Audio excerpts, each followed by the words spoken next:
예, 우리가 이제 대면 수업 때 프리퍼런스 효용 함수에 대한 이야기를 했고요. 이제 오늘은 예산 제약에 대한 이야기를 이어서 하도록 하겠습니다.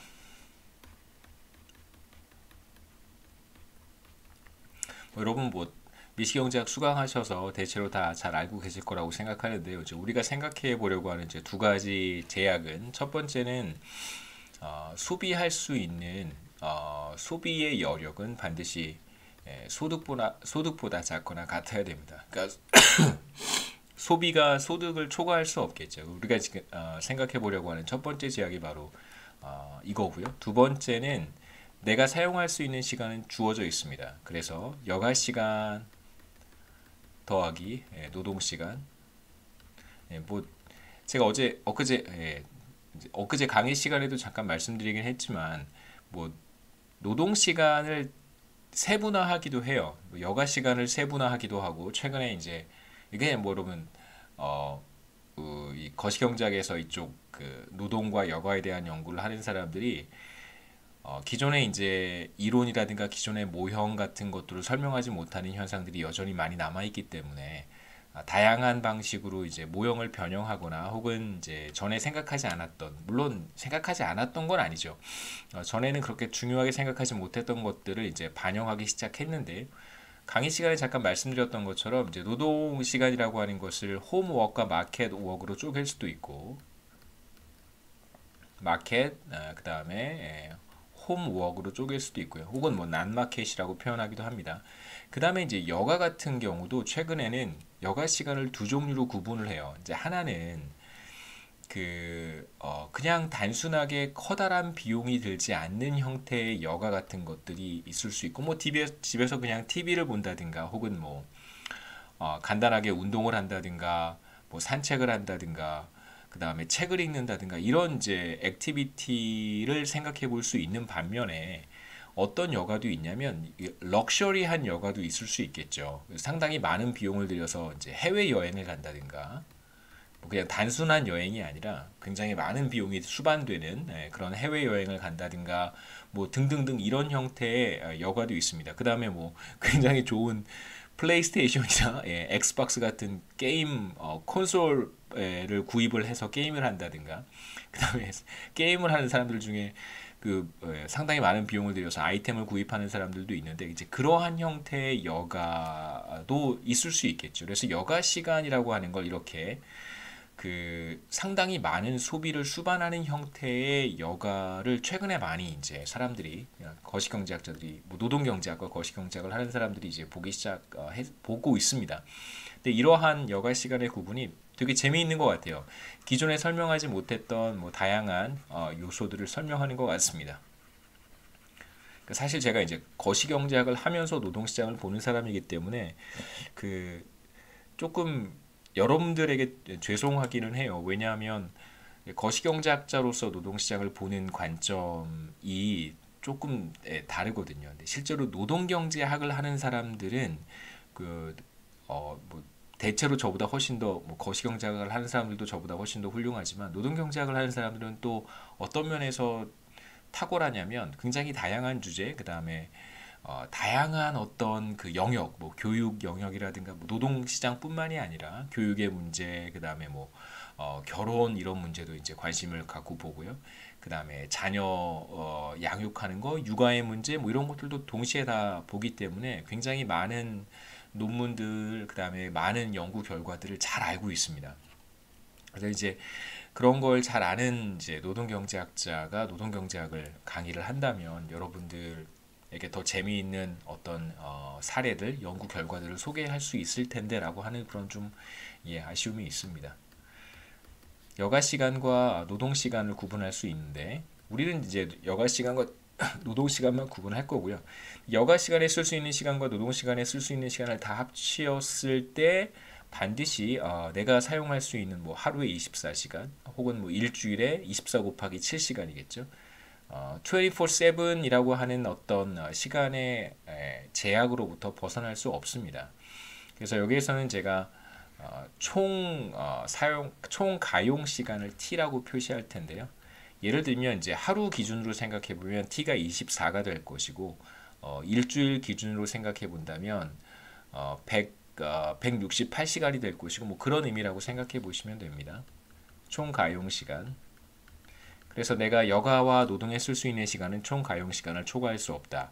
첫 번째 제약은 나의 소비는 나의 소득을 초과할 수 없다. 이 두 가지를 이제 우리가 생각해 보도록 하겠습니다. 우선 소득은 뭐 두 가지로 나눠서 생각해 볼 수 있는데 노동 공급을 통해서 발생하는 근로소득이 있을 것이고요. 그 다음에 비근로소득이 있을 거예요. 뭐 여기에서는 제가 이걸 non-labor income이라고 부르고 있습니다. 뭐 이제 일을 전혀 하지 않아도 일정 뭐 소득이 있을 수 있겠죠. 뭐 여러분 같은 경우에는 아르바이트를 통해서 소득을 얻을 수도 있고, 뭐 이제 뭐 부모님께서 뭐 이제 일주일마다 혹은 한 달마다 주시는 그런 용돈이 있을 수 있겠죠. 이제 그게 바로 non-labor income이라고 할 수 있습니다. 비근로소득, non-labor income. 일을 전혀 하지 않아도 뭐 일정 부분 발생하는 소득이라고 할 수 있겠죠. 그래서 V라고 표시를 했습니다. 그래서 첫 번째 budget constraint라고 하는 것은 소비가 소득을 초과할 수 없다는 것이고요. 이제 편의상 소비는 C라고 표시를 했습니다.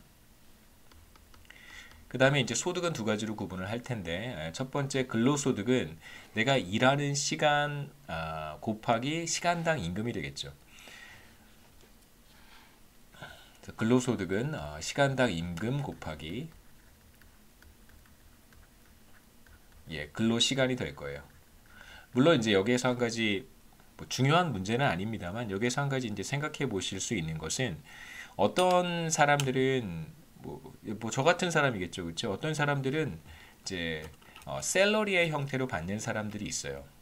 샐러리라고 하는 건 그 시간과 비례하지 않는 급여라는 뜻을 가지고 있습니다. 근데 급여긴 급여인데 어떤 급여냐면, 제가 뭐 한 달에 열심히 일을 한다고, 더 많이 일을 한다고 그래서 제 월급이 늘어나는 것도 아니고, 일을 조금 뭐 덜하거나 조금 뭐 게으르게 한다 그래서 월급이 줄어드는 것은 아닙니다. 그러니까 대체로 한국의 많은 다수의 이제 직장인들의 급여 형태가 이제 샐러리라고 할 수 있고요. 뭐 여기 이제 보너스도 따로 뭐 있을 수 있고, 뭐 초과 근무 수당도 여기 더 들어갈 수 있습니다만, 뭐 예, 1시간, 2시간 더 일한다 그래서 이제 급여가 늘어나는 건 아니니까요. 이제 반대로 시간제 근로를 하는 사람들이 있겠죠.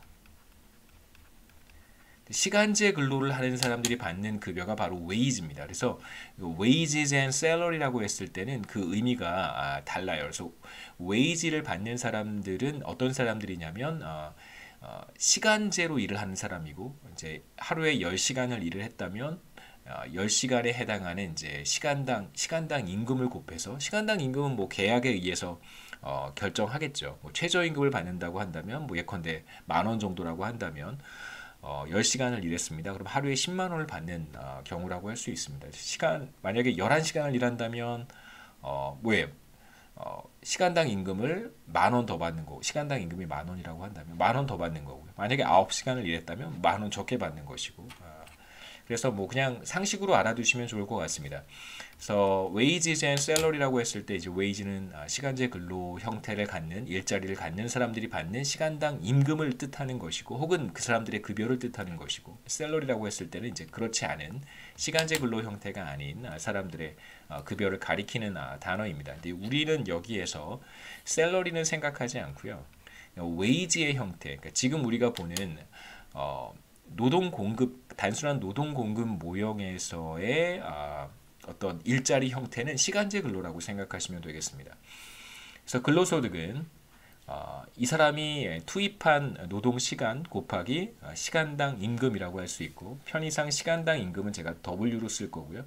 그 다음에 이 사람이 투입한 노동 시간은 H라고 쓰겠습니다. 그래서 노동 시간은 H, 그 다음에 이제 우리가 대면 강의 때 얘기했던 것처럼 여가 시간은 대문자 L이라고 쓰겠습니다. 그래서 소득은 이제 두 가지겠죠. 하나는 근로소득과 또 하나는 이제 비근로소득을 이제 V라고 썼습니다. 그래서 소비가 소득을 초과할 수 없다는 것은 근로소득인 WH와 비근로소득인 이제 V, 이 둘의 합을 초과할 수 없다는 의미에서 제가 이렇게 부등호를 사용을 했습니다. 작거나 같다는 뜻이고요. 뭐 이거나 이제 이거나 제가 뭐 구분해서 사용하지는 않겠습니다. 근데 생각해 보세요. 우리가 지금 보고 있는 아주 단순한 모형에서는 나의 주어진 소득을 다 소비하지 않았을 때, 뭔가를 남겼을 때 이걸 저축을 통해서 미래에 소비하거나 그런 일은 발생하지 않습니다. 주어진 소득을 다 소비하지 않으면 그냥 끝나는 거예요. 그러니까 뭐 이런 상황을 어떻게 좀 비유해 볼 수 있냐면, 그냥 우리가 생각하는 건 한 사람의 그 뭐 자녀도 없고, 그 다음에 뭐 내가 케어할 사람이 전혀 없는 어떤 한 사람의 평생 라이프 사이클을 생각해 보면, 그 사람이 평생 얻은 소득을 다 소비하지 않았을 때 뭐 남는 건 그냥 뭐 그냥 없어지거나, 혹은 누군가 나와 이해관계가 전혀 없는 사람이 가져가거나, 뭐 국가에 귀속되거나 그러겠죠. 그렇다면 이 사람은 자신의 소득을 다 소비하지 않을 인센티브는 없습니다. 다시 말하면 자신의 소득을 다 소비하려고 하겠죠. 그래서 편의상 등호를 사용하는 것입니다. 자신의 소득을 남겨봐야 뭐 좋은 게 없잖아요. 소득을 다 소비하는 것이 자신의 효용을 높이는데 더 효용을 높일 수 있습니다. 그래서 제가 설명드렸던 첫 번째 예산 제약은 이렇게, C는 근로소득과 비근로소득이죠. non-labor income의 합으로, 혹은 뭐 비임금 소득이라고 할 수도 있는데요. 두 소득의 합으로, 합과 같다고 표현할 수 있습니다. 이게 이제 첫 번째 예산 제약이고요. 그래서 여기에서는 C는 달러로 표시한 지출액이라고 할 수 있고, 그냥 편의상 소비라고 부르고요. 그 다음에 재화에 대한 소비겠죠.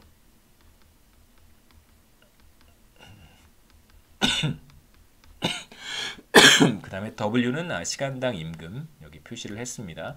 그 다음에 small h는 이 사람이 투입하는 일정 기간, 뭐 일주일이 될 수도 있고 한 달이 될 수도 있습니다. 일정 기간 동안 몇 시간을 일을 하는지, 우리가 관심을 갖는 노동 시간이 되겠죠.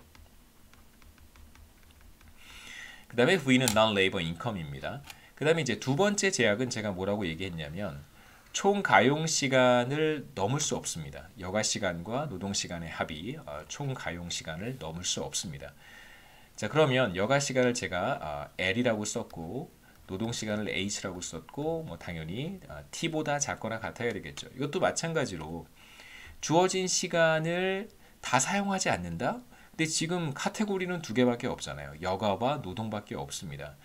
그러면 주어진 시간을 사용하지 않고 남긴다라고 하는 건 사실 make sense 하진 않아요. 그러니까 내가 일을 하지 않는다면 그 나머지 모든 시간은 우리가 여가라고 보는 것입니다.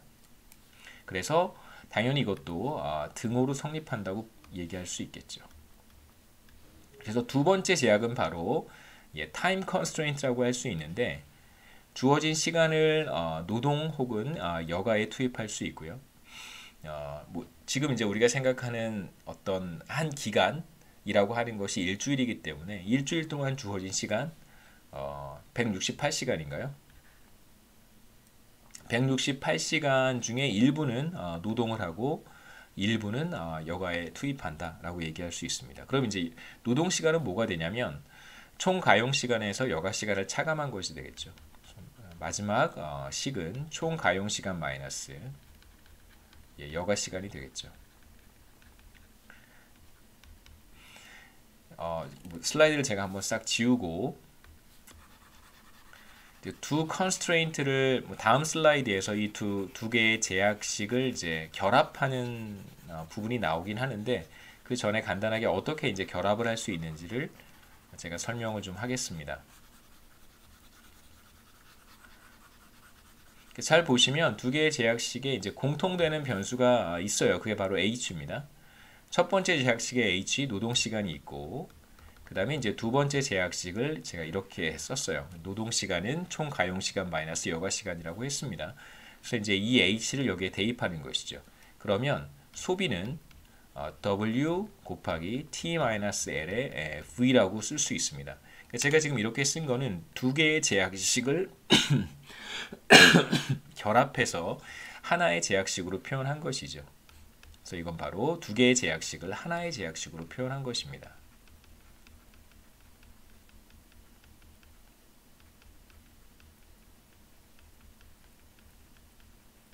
그래서 이제 미시경제학에서 여러분 하셨던 것처럼 앞서 우리가 지난 시간에 강의실에서 효용함수에 대한 이야기를 했고, 이제 지금 예산 제약에 대한 이야기를 하고 있습니다. 그러면 예산 제약 하에서 자신의 효용을 극대화하는 어떤 선택을 하게 되겠죠. 선택하는 것은 바로 소비와 우리가 효용함수에 대한 이야기를 할 때 세로축에는 C를 표시를 했고 가로축에는 여가시간을 표시를 했습니다. 그 말은 바로 어떤 대표적인 소비자가 혹은 뭐 representative agent가 선택하는 것은 바로 재화에 대한 소비 수준 C와 주어진 시간 중에서 몇 시간 여가에 투입할 것인가 이 두 개를 선택하는 것이겠죠. 정리해 보면 주어진 예산 제약 하에서 자신의 효용을 극대화하는 재화에 대한 소비 C와 여가 시간 L을 선택하는 것이다 라고 얘기할 수 있습니다. 예산 제약을 이제 좀 풀어 써서 다음 슬라이드에서 정리를 하고 이걸 이제 어떻게 그림으로 표현할 수 있을지를 제가 한번 설명을 하도록 하겠습니다. 그래서 이제 여기까지 제가 표시를 했고 뭐 편의상 그냥 이걸 W에 대해서 풀어 쓸 수 있겠죠. 그러면 이렇게 쓰면 WT가 되고 이렇게 쓰면 마이너스 W L이 될 것이고 그 다음에 non-labor income V가 남습니다. 그래서 우리가 얻은 제약식은 이렇게 쓸 수 있겠죠.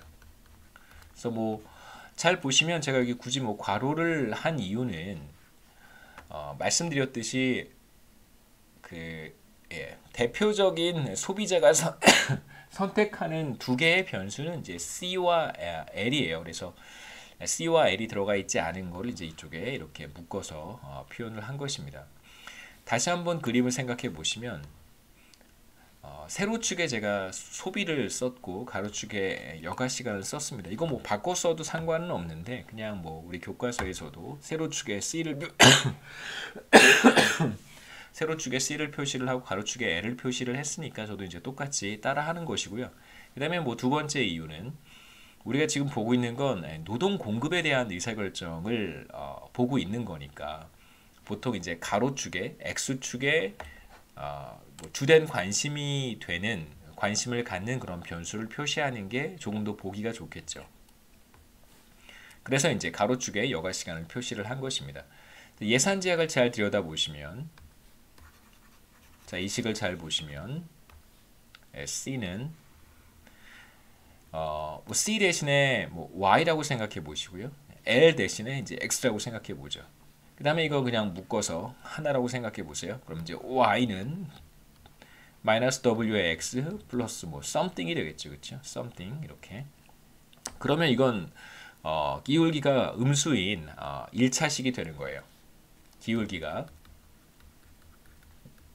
마이너스 W인 1차식이 되는 거죠. 직선의 그래프가 됩니다.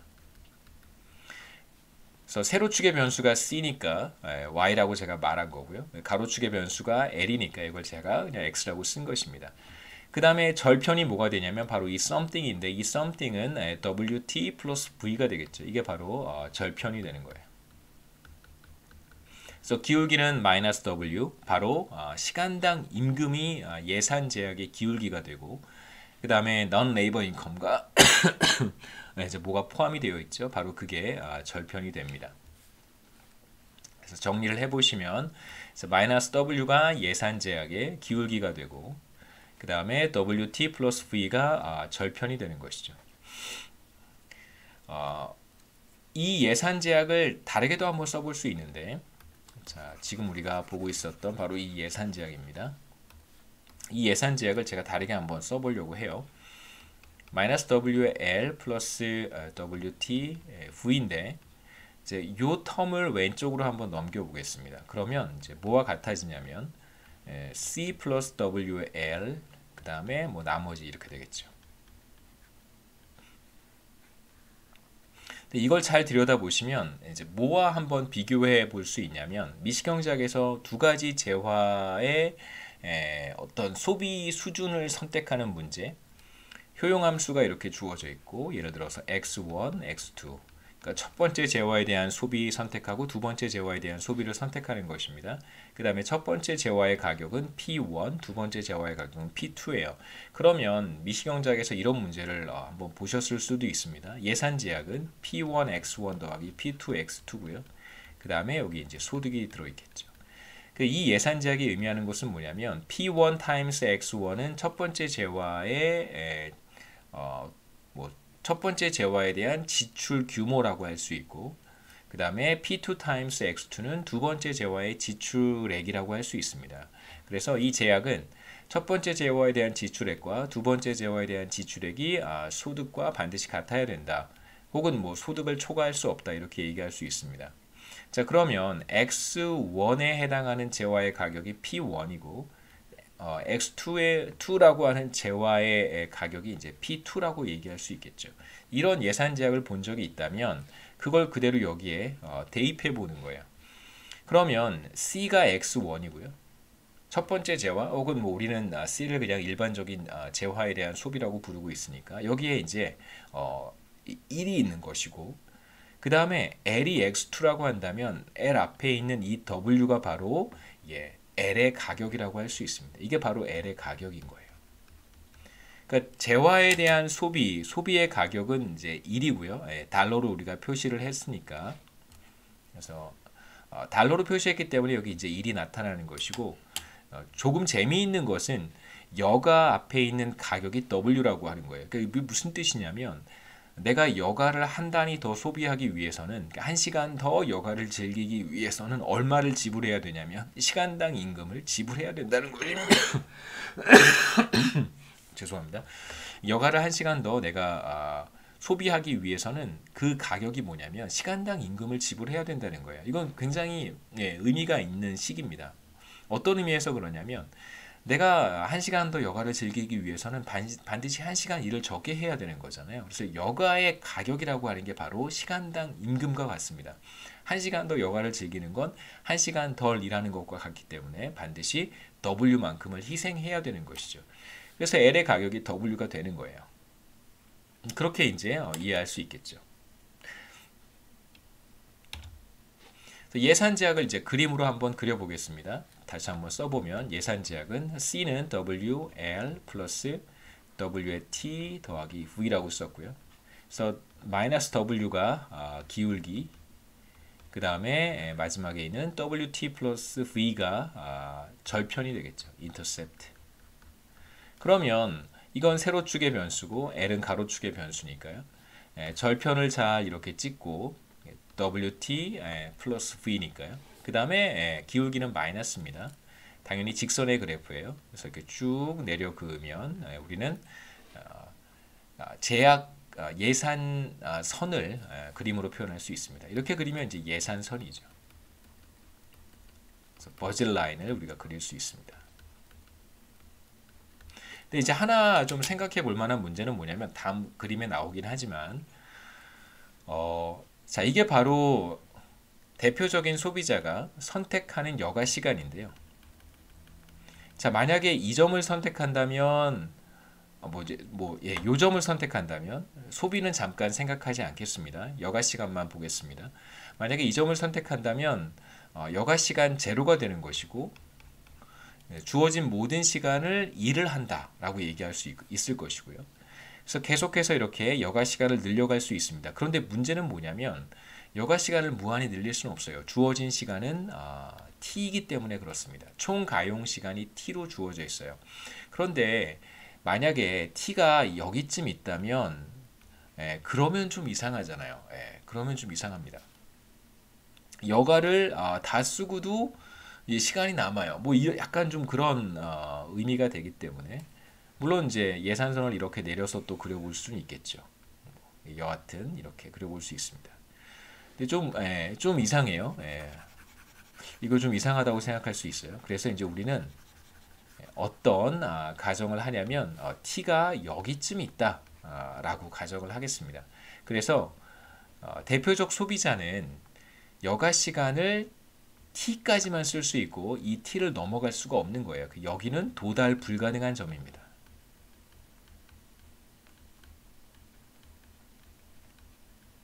당연히 이쪽 영역도 도달 불가능한 점이죠. 예산선 바깥에 있는 것들은 선택할 수 없고 예산선 안에 있는 점은 선택할 수 있습니다. 하지만 예산선 안에 있는 점을 선택하지는 않을 거예요. 왜냐하면 예산선 상에서 선택을 해야 가장 높은 만족도를 얻을 수 있기 때문에 그런 것입니다. 여러분 미싱 공작에서 배우셨겠죠. 그래서 우리는 총 가용 시간을 이제 이렇게 설정을 할 것이고 여가 시간은 절대 이 t를 넘어갈 수가 없습니다. 그래서 여기는 사실상 not feasible 하다는 것이 이제 선택 불가능한 도달 불가능한 점이라고 할 수 있습니다.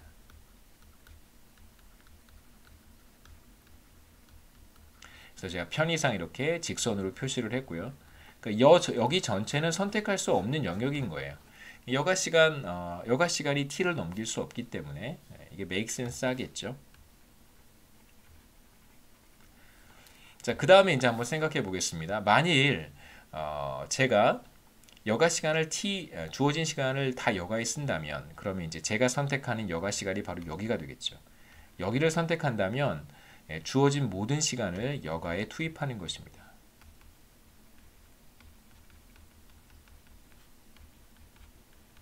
그러면 한 시간도 일을 하지 않는 거잖아요. 레이버 인컴을 소득을 다시 한번 생각해 보겠습니다. 첫 번째 소득은 레이버 인컴이고요. 근로 시간이 H고 시간당 임금 W, 그 다음에 non labor 인컴이 V였었어요. 근데 모든 시간을 여가에 투입했으니까 당연히 H는 제로가 되겠죠. 여기서 L은 T가 되고요. 그러면 저의 레이버 인컴은 없습니다. 제로가 되죠. 그러면 제가 소비할 수 있는 소득은 V밖에 남지 않습니다. 그래서 만일 제가 주어진 모든 시간을 여가에 사용하고 전혀 일을 하지 않는다면 제가 소비할 수 있는 소득의 크기는 정확히 non-labor income인 V와 같아지는 거예요. 그래서 이 점은 뭐 언제든 선택할 수 있습니다. 그래서 이 점을 제가 2라고 표시를 했고요. 이제 정반대로 제가 주어진 시간 중에 단 한 시간도 여가에 쓰지 않는다면 이 점을 의미하는 것이죠. 그래서 L은 제로가 되고요. 여가에 한 시간도 쓰지 않는다는 얘기는 주어진 모든 시간을 일을 하는 데 쓰는 거예요. 그러면 저의 노동시간 H는 T가 되겠죠. 이거와 정반대의 경우입니다. 자, 그러면 이 경우에도 똑같이 non-labor income과 인컴을 생각해 보죠. 일을 하든 하지 않든 저한테는 항상 non-labor income V가 있습니다. 그 다음에 일을 모두 T 시간만큼 하는데 저의 레이버 인컴은 시간당 임금 곱하기 노동 시간인데 여기에서 H가 이제 T가 되니까요. H 대신에 T를 쓸 수 있습니다. 그러면 제가 여가 시간 제로의 여가 시간을 선택했을 때 저는 얼마만큼을 소비할 수 있냐면 레이버 인컴 WT와 non 레이버 인컴 V만큼을 소비할 수 있어요. 그래서 이 점을 선택할 수 있는 것입니다. WT 플러스 V가 되겠죠. 그래서 이 차이가 바로 WT가 되는 거죠. 그러면 뭐 당연히 예산선은 직선의 형태일 테니까 이 점과 절편입니다. 절편과 제가 아까 2라고 불렀던 이 점을 연결하면 우리는 이제 어렵지 않게 예산선을 그려볼 수 있을 거예요. 그 다음에 이제 하나 주의 깊게 보셔야 되는 것은 가로축의 변수는 제가 여가라고 했습니다. 그러면 노동시간은 어떻게 표시해야 될까가 이제 조금 트리키한데요. 뭐 표현의 문제라고 생각하시면 됩니다. 자, 여가 시간은 여기가 제로고 여기에서부터 쭉 늘어나는 거예요. 여가 시간입니다.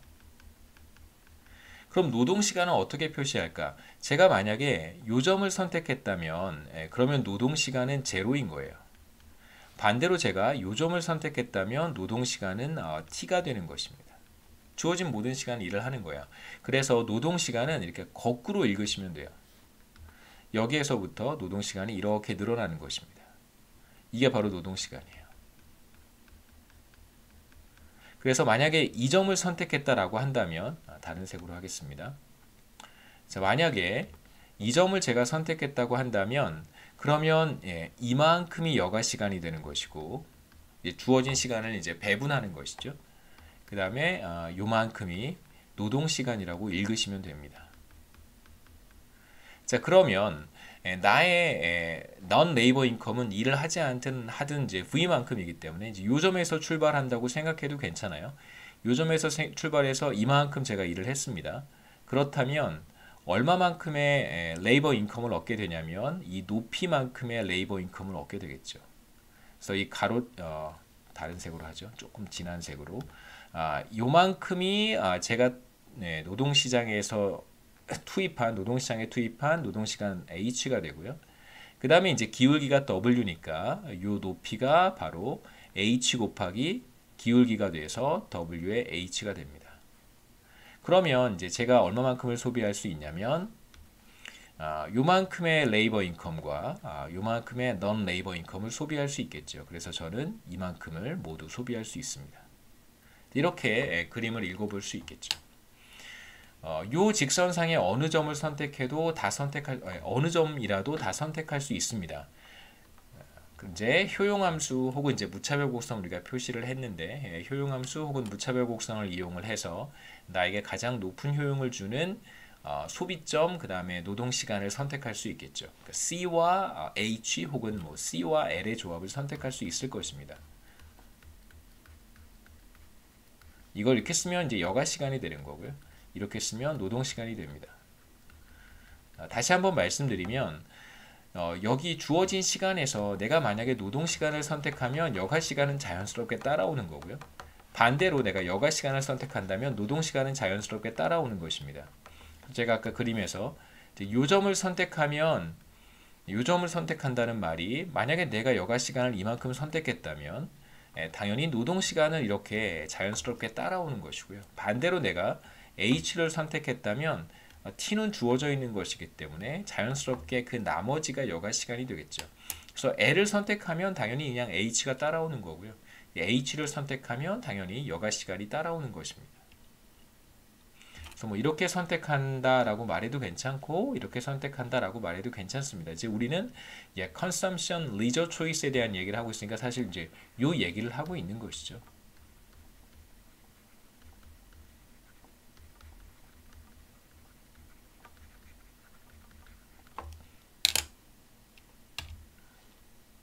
그래서 예산 제약을 이렇게 그 선택 불가능한 점을 제외하고 이렇게 꺾이게 표현을 이제 하면 되겠죠. 이걸 이제 보통 우리가 킹크라고 얘기합니다. 예산 제약은 이러한 이제 킹크를 갖게 되고요. 노동 시간을 어떻게 결정하는가에 대한 문제는 이제 영상을 한번 여기서 끊고 다음 영상에 이어서 설명하도록 하겠습니다.